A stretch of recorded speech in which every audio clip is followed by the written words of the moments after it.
Good morning. Today our case study topic is semiconductor laser. So in semiconductors, that means properties of semiconductor, conductivity or resistivity lies between good conductors and insulators. At 0 Kelvin, all the semiconductors behave as insulators. Then the temperature increases or impurities, the material becomes semiconductors. In this case, you want to produce high energetic laser. Laser, it means light amplification, stimulated emission of radiation. Then the properties of laser, we all know that high energetic, highly monochromatic, high intensity, highly coherent. So in a semiconductor laser, that is very important line is PN junction diode. So in semiconductor, there are two different types of semiconductors. That means intrinsic semiconductor, pure semiconductor, and also extrinsic semiconductor. In extrinsic also two different types, N-type and P-type semiconductors. In N-type, majority carriers electrons, minority carriers holes. In P-type, majority holes and minority electrons. Once battery is switched on, the electrons holes movement creating the highly energetic light energy that will emit through the deflection region area. Then the next question is about types of semiconductor laser. Then first one is homojunction laser. The active medium homojunction PN junction diode, then active sender, recombination of electrons and holes, then pumping method using for producing homojunction laser direct pumping. That means battery switched on, directly current energy is converted to light energy, then optical resonant junction of diode, then power output, nature of output, then wavelength in between 8400 to 8600 Armstrong, then band gap energy level 1.44 electron volt.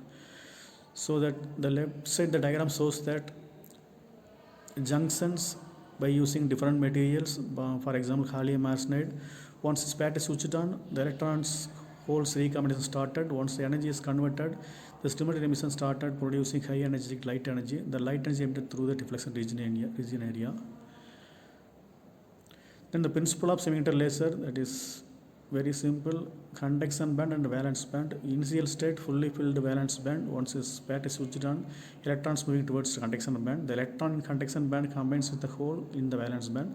Hence the recombination process started. Electrons holes produce the energy in the form of light.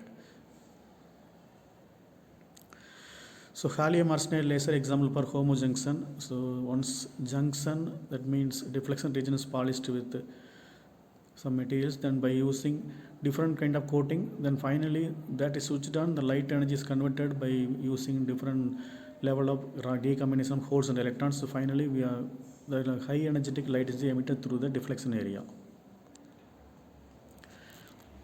Then the principle of gallium arsenide, then homojunction laser.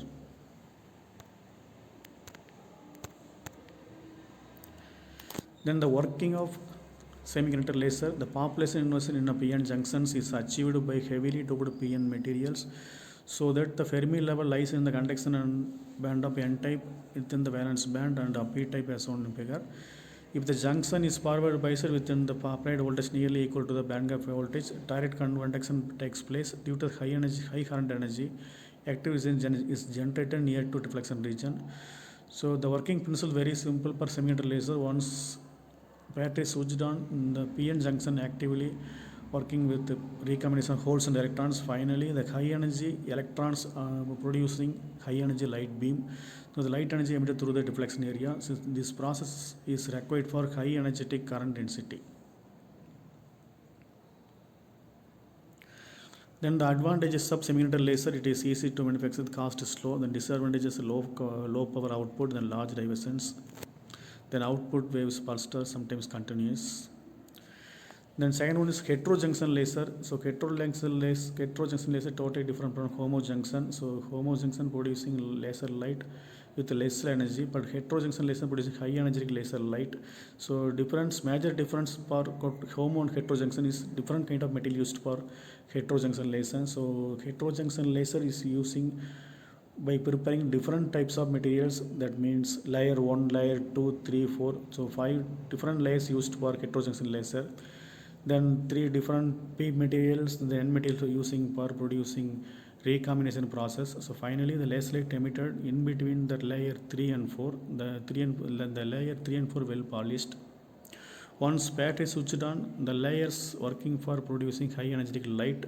So initial stage, the electrons holes movement is created, then the recombination process started. Once energy is producing highly, then all the layers working for producing high energetic laser light.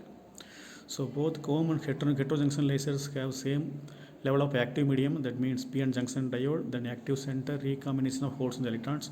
So the only difference is materials. By using homo and heterojunction lasers using different types of materials.